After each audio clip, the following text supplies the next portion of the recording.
I don't even care. He's just like contemplating the meaning of life. Okay, he's contemplating the meaning of life. He's like, I lived through this insane trauma. I'm gonna be here for a reason. I'm gonna live to regret this. He didn't say that. I just said that. Hang on, let me find my phone. It's gonna die.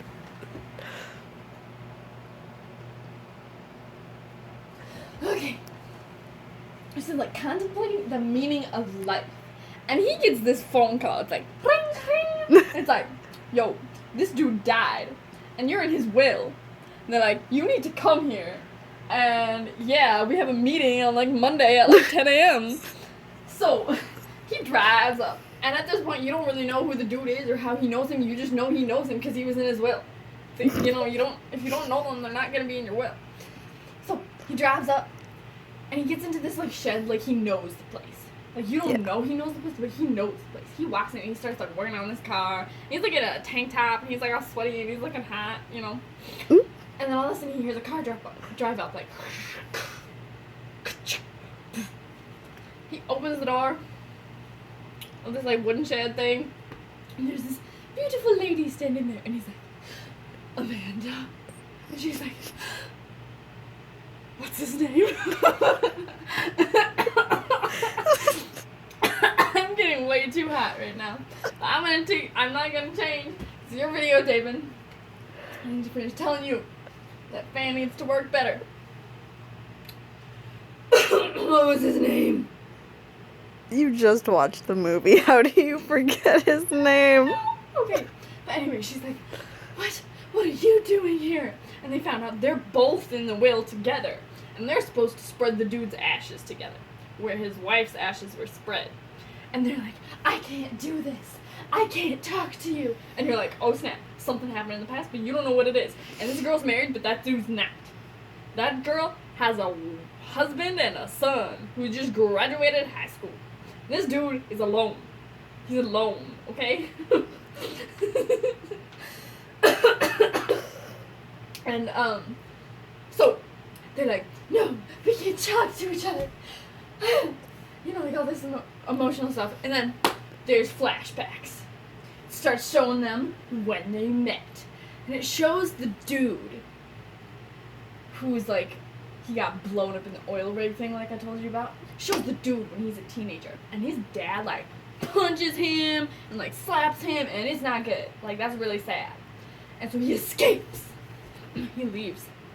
And he finds that car shed that you saw him in the beginning of the movie. And you're like, oh snap, here's a connection. And he ends up sleeping in this random car. He doesn't know whose it is. And he's woken up with a gun by the dude who owned the car. And you're like, oh shoot, he's in trouble. But then the dude, he doesn't shoot him. He realizes that this kid who has a big bruise on his eye, like a big black eye, he realizes that he has a story. And he realizes, he was like, you're either the worst car theft in the history of car thievery, or you have a story to tell. That's what he says. Thievery. That's the word. I need some water. And so, this old dude, starts like taking him in under his wing, and he like gives him a home. And at one point, the abusive dad finds the dude there, and he starts like beating him up. And, you know, he's on the dirt, and then all of a sudden, the old dude who took him in, he comes out with a gun, and he's like, "You get away from that kid!" He's like, and he shoots the dude's truck like 20 times. And he's like, he goes to like scare the dude. He doesn't actually shoot him, but he almost did. And the dude's being a big butt wipe. He's like about to wreck the flowers that his like the nice guy's dead wife planted. Ooh. And he's like, nah! So he goes and like shoots like an inch away from his hand, you know, you're like, and I thought he blew off his hand, but he didn't. His arm just went like back here. You know, he did a little, because it scared me. How was that? I'm gonna love to regret this. But anyway, I'm taking way too long to describe this. I wanted to describe it in like 2 minutes. This is not gonna be 2 minutes. Okay, but then, he's in high school. He meets this girl. She's really cool. He doesn't know how to flirt. She calls him out on it, and they just start flirting. They really like each other. Really like each other. And so, they flirt.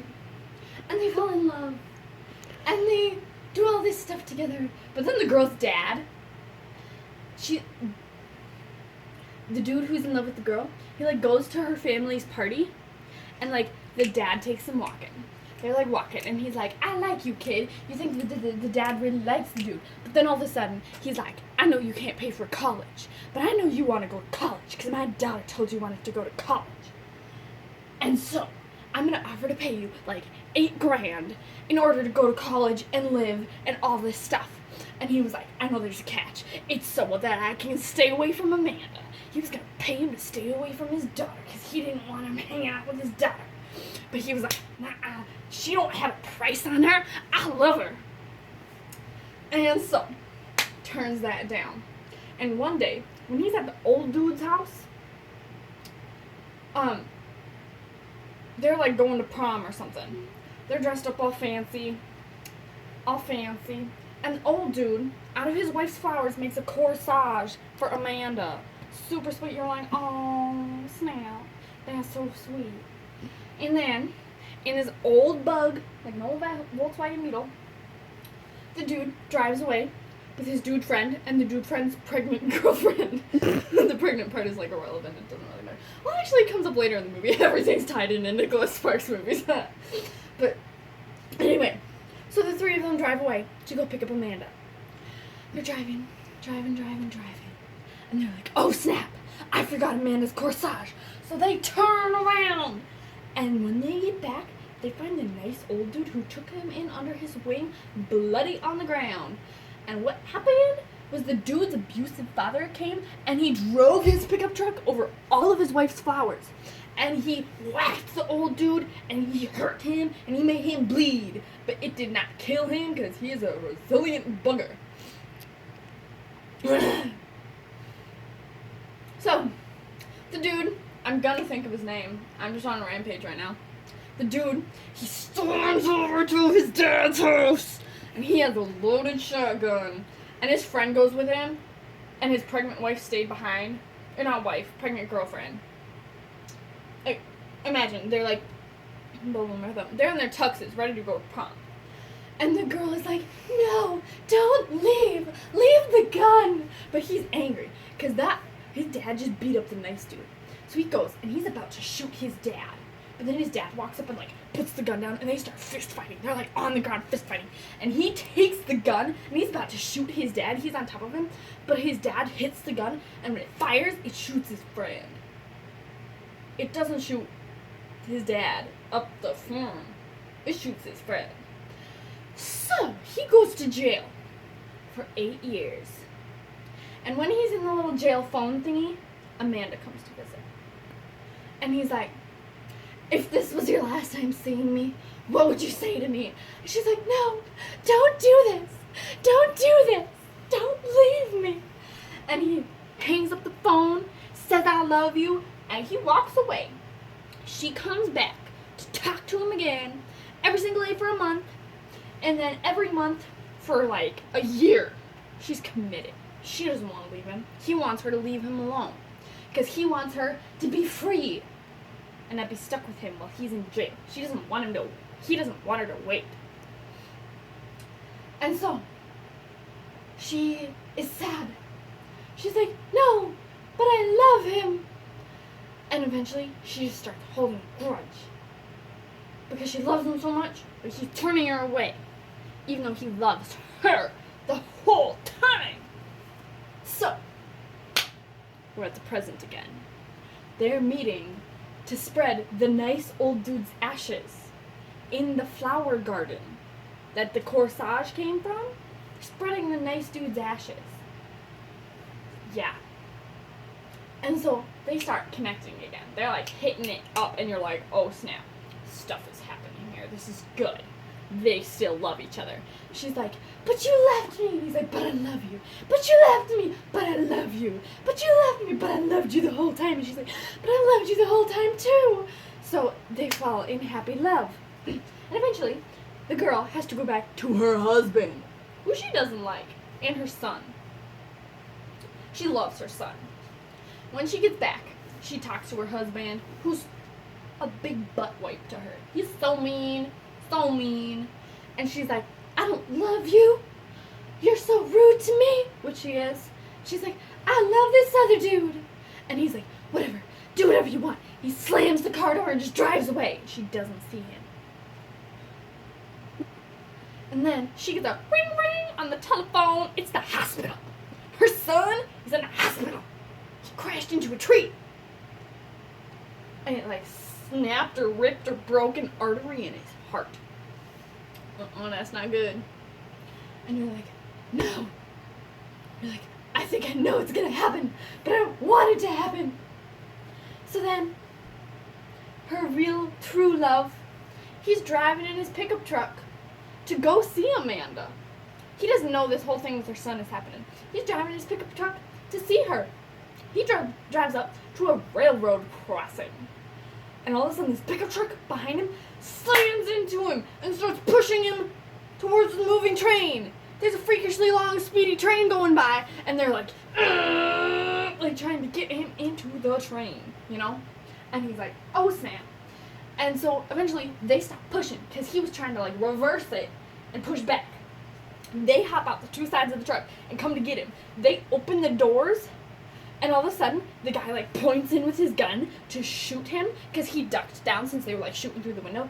And then all of a sudden he's like, ah! And his knee is sliced open because the dude was hiding under the truck. And the other guy comes around the side of the vehicle and shoots, but it's his friend who's hurt on the ground. It's not the dude he wanted to shoot. He's an idiot. And then the lover dude, he like bang bang and shoots the other guy too. The train finally goes by. You're like, okay, he's safe. And then there's another pickup truck on the other side of the railroad, and he's like, hey! And then boom! Shoots the lover dude. Not in the heart, in the other side. And like drops to the ground. And he's like, ugh.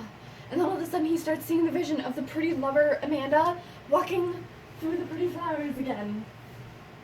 And you're like, shoot, this dude's gonna die, but you don't want him to die. And at this point, I was bawling. Because I was an emotional wreck. And I was out of cookie dough. And so, you're like, oh my gosh, no, he's dead. But Amanda doesn't know that yet. And all of a sudden at the hospital, they're like, rushing, and they're like, we found a heart. Because the dude needed a heart transplant, but they're like, how are we going to get a heart transplant like pronto? They're like, we can't do that. And they're like, we found a heart. And so they do the heart transplant on the boy successfully. But Amanda doesn't know it was his heart. Shh. And so, flash forward, I think it says like 6 months or something like that. And there's a college kid, Amanda's son, walking through college, and he brings his mom. He's like, hey mom, guess what? I was contacted by the hospital people, and I could apply to find out whose heart it was, whose heart I got. And guess what? I found out whose heart it was. And he's like, he was a 35-year-old dude living in the same town as like you grew up in. And she was like, no way, I'm around that age. And she knew the dude died, the lover dude. She was really sad about that. But she'd accepted life. She was keep on keeping on, you know? She was keeping on. And he's like, his name was blah, blah, blah. And she was like, and then the movie ends. Right when she finds out it was his heart. And you're like, no!